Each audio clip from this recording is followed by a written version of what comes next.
Hello friends, स्वागत है आप सबका द फर्स्ट चैनल में एक बार फिर से। और आज का हमारा वीडियो प्रतिशत का भाग 3, इसके 2 पार्ट मैं पहले अपलोड कर चुका हूं। जिन्होंने वो 2 वीडियोज़ नहीं देखी हैं वो प्लीज़ चैनल के में जाकर के देख लीजिए, और उन वीडियो का लिंक मैं इस वीडियो के डिस्क्रिप्शन में दे दूँगा, तो वहाँ से भी आप जाकर के देख सकते हैं। तो दोस्तों चलिए स्टार्ट करते हैं आज का वीडियो।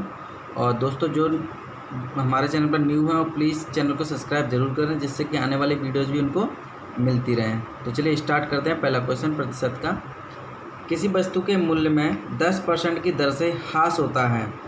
यदि वस्तु का वर्तमान मूल्य 729 है तो 3 वर्ष पूर्व उसका मूल्य कितना होगा।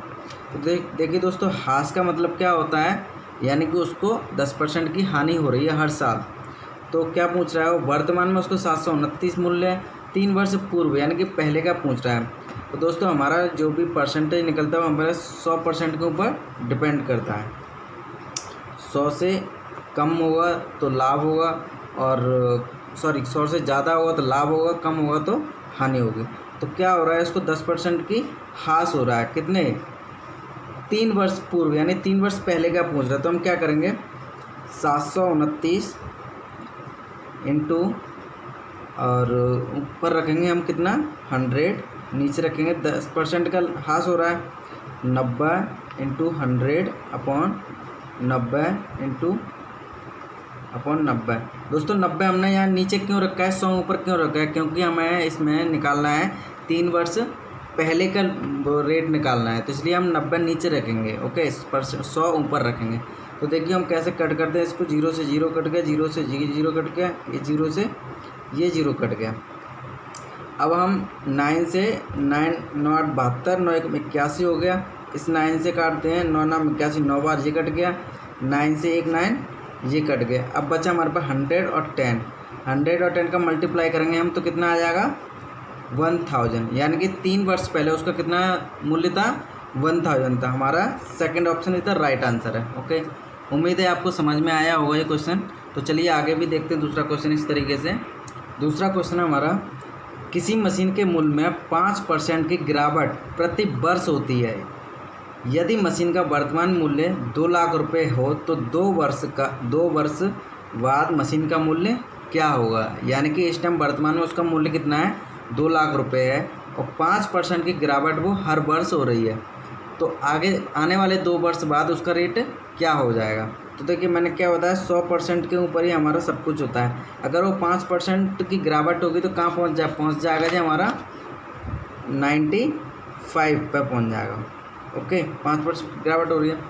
तो देखिए हम क्या करेंगे, 2 लाख रखेंगे यहाँ इंटू, अब देखिए यहाँ 5% का गिरावट है तो 95 हम ऊपर रखेंगे, नीचे 100 रखेंगे, 95 इंटू 100, क्योंकि 2 वर्ष बार हो रहा है तो 2 बार ही हम लिखेंगे ये चीज़। और 95 मैंने यहाँ ऊपर लिखा है, इससे पहले वाले सवाल में मैंने वो कम हुआ था परसेंटेज, वो मैंने नीचे लिखा था। ऐसा क्यों, क्योंकि पहले वाले सवाल में क्या था, वो 3 वर्ष पहले का रेट पूछ रहा था, और इसमें क्या है 2 वर्ष बाद का, यानी आने वाले टाइम का मूल्य पूछ रहा है, तो उसमें हम नीचे रखेंगे। अब देखिए ये 4 0 से ये हमारे 4 0 कट गई, 20 का 95 मल्टीप्लाई करेंगे तो हमारा आ जाएगा 1,80,500। यही हमारा आंसर बन जाएगा। ऑप्शन इधर first is the right answer. उम्मीद है आपको समझ में आया होगा। बहुत ही आसान कॉन्सेप्ट है, 1 सेकंड के अंदर आप आंसर निकाल सकते हैं। चलिए दूसरा क्वेश्चन देखते हैं। दूसरा क्वेश्चन है, किसी परीक्षा में एक विद्यार्थी 30% प्राप्त करके 5 अंकों से अनुत्तीर्ण हो जाता है, यानी कि फेल हो जाता है। एक अन्य विद्यार्थी 40% अंक प्राप्त करके आवश्यक अंकों से 10% अंक अधिक प्राप्त करता है। 10 अंक क्या करता है, अधिक प्राप्त करता है। तो उत्तीर्ण होने के लिए आवश्यक अंक कितने हैं। तो 30% प्राप्त करता है वो, तो और 5 अंकों से क्या हो जाता है, वो फेल हो जाता है, यानी कि उसको 5 अंक और मिल जाते तो वो क्या होता है, पास हो जाता है। यानी कि इसी में दूसरा बच्चा जो है 40% अंक प्राप्त करता है। कितना, 40% अंक प्राप्त करता है, और 10 अंक उसको क्या मिलते हैं, अधिक मिलते हैं। यानी कि 10 उसको 40% उसके आते हैं, लेकिन 10 नंबर उसको क्या मिलते हैं, ज़्यादा, यानी पास होने से जो न्यूनतम संख्या होती है पास होने की, उससे 10 नंबर उसको और ज़्यादा मिल जाते हैं। लेकिन यहाँ 30% मिलते हैं इसको, लेकिन 5 नंबर कम होने की वजह से क्या हो जाता है, फेल हो जाता है। अब देखिए इन दोनों का डिफरेंस 5 और 10 को दूरी को डिफरेंस को कम बराबर करने के लिए कितना दूरी है, 15। ओके 15 है। अब अगर 15 है, ये अगर हमारा 15 आ रही दूरी आ रही है, और तो हम क्या करेंगे, तो 30 × 100। देखो 15 की जो कमी आ रही है, इसको कदम बराबर करने के लिए किसके ऊपर कमी आ रही है, वो 30 के ऊपर आ रही है, 30% के ऊपर ही तो डिफरेंस आ रहा है 15 का। तो हम इससे क्या करेंगे, 0 से 0 कट गया, 3 पंजे 15 और 10 पन्ना 50। तो उसको प्राप्त करने के लिए, उत्तीर्ण होने के लिए आवश्यक अंक कितने होंगे, 50 होंगे। Option first is the right answer है। देखिए एक बार मैं समझा दूँ आपको एक बार फिर से। एक को 30% अंक मिलते हैं, 5 नंबर से फेल हो जाता है। 40 मिलते हैं तो 10 नंबर उसके ज़्यादा आते हैं, पास होने की जो न्यूनतम संख्या होती है उससे 10 नंबर उसको ज़्यादा मिलते हैं। अब इन दोनों की भरपाई करने के लिए कितना होता है, 15 नंबर उसको होने चाहिए। अब 15 का डिफरेंस जो किसके ऊपर आ रहा है, वो 30 के ऊपर आ रहा है, तो 15 ऊपर रखेंगे, 30 नीचे, 100 काट पीट करेंगे, 50 नंबर इसका आ जाएगा। तो उम्मीद है ये आपको समझ में आया होगा। तो चलिए दूसरा क्वेश्चन देखते हैं इसी तरीके से। चलिए दूसरा क्वेश्चन देखते हैं।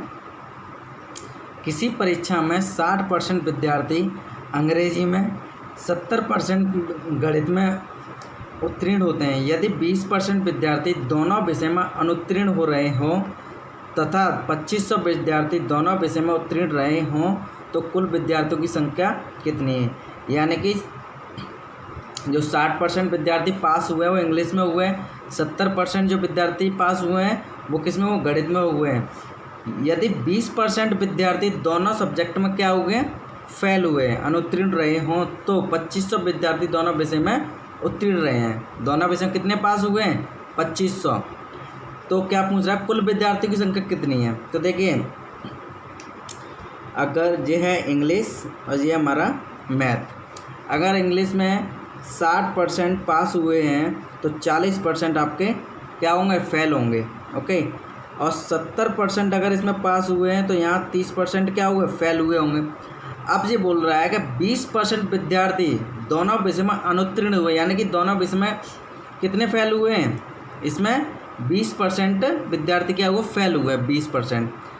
अब इसमें तो देखो 40 और 30 क्या हो रहा है, 70% फेल हो रहा है, जोड़ेंगे तो 70 आ जाएगा। लेकिन क्या कह रहा है वो कि 20% फेल हुए हैं, तो अगर 70 में से 20 हम माइनस करेंगे तो कितना आ जाएगा, हमारा 50 आ जाएगा।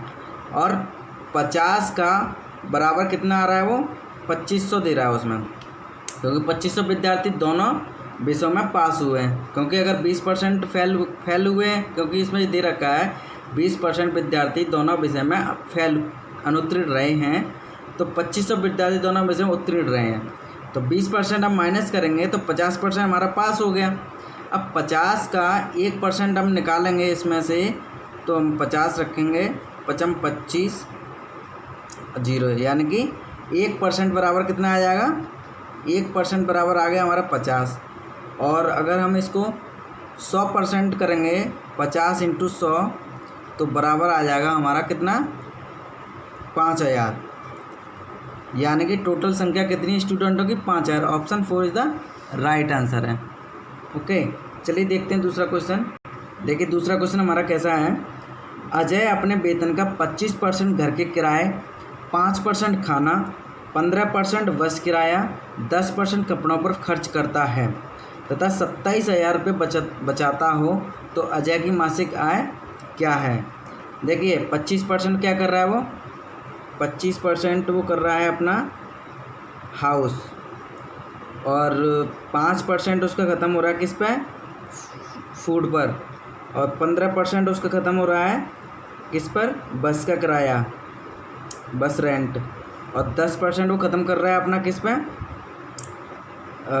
कपड़ों पर। तो टोटल हम जोड़ेंगे इसको, 25 और 5 30, 30 और 45, 45 और 10 55 हो गया, यानी कि 55% उसका ख़त्म हो गया।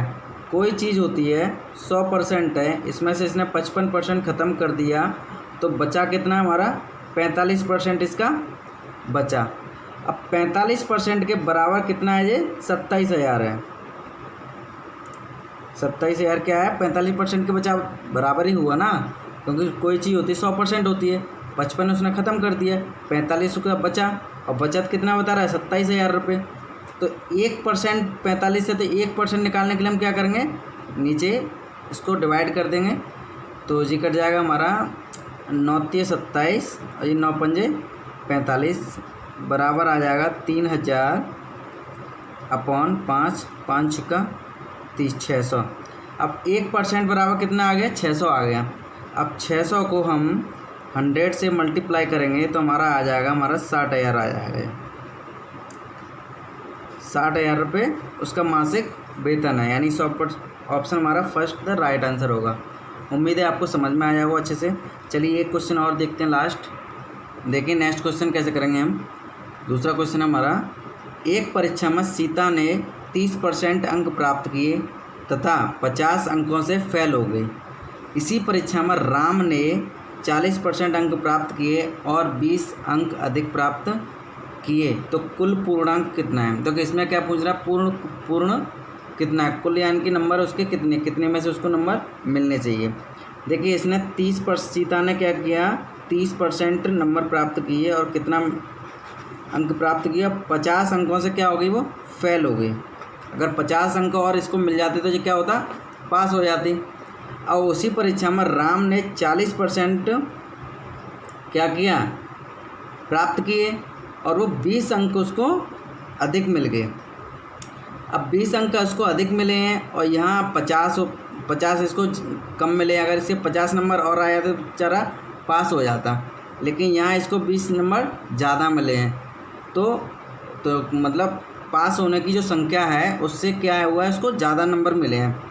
तो देखिए इन दोनों को हम डिफरेंस को बराबर करने के लिए कितना आ जाएगा, 70 हो जाएगा।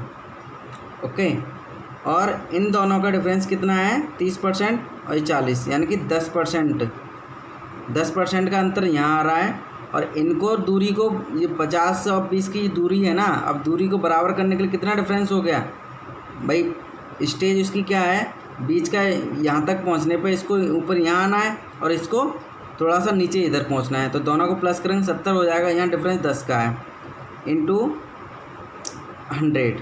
ओके, अब 10 से 7 बार कट जाएगा और 100 का 7 से मल्टीप्लाई करेंगे तो आ जाएगा आपका 700, यानी कि 700 ही हमारा आंसर रहेगा। पूर्णांक कितना है टोटल उसका, 700। Option 4 is the right answer है। उम्मीद है आपको समझ में आया होगा, और वीडियो अच्छी लगे तो प्लीज़ लाइक कीजिए, शेयर कीजिए और चैनल को सब्सक्राइब करना बिल्कुल भी ना भूलिए। Thank you.